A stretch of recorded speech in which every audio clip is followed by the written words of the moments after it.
COVID-stricken President Biden appears to struggle as he slowly descends the steps of Air Force One, pausing at times to look around.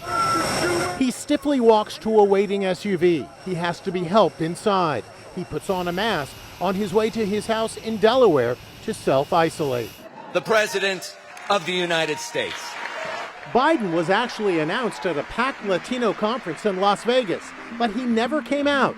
Where was the president? Then came this stunning announcement. He just tested positive for COVID. Before the diagnosis, the president kissed supporters and shook hands with patrons at a Las Vegas restaurant.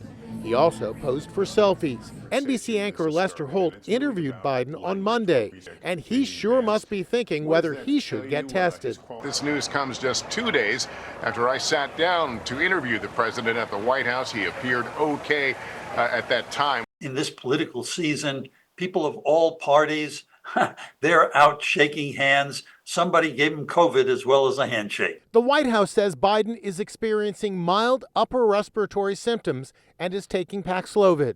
Boy, the walls are closing in on him.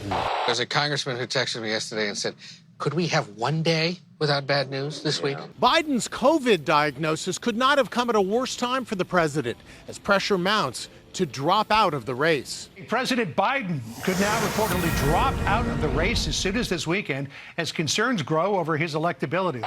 Former House Speaker Nancy Pelosi telling the president in a private conversation that the polling bears out that he cannot defeat former President Donald Trump.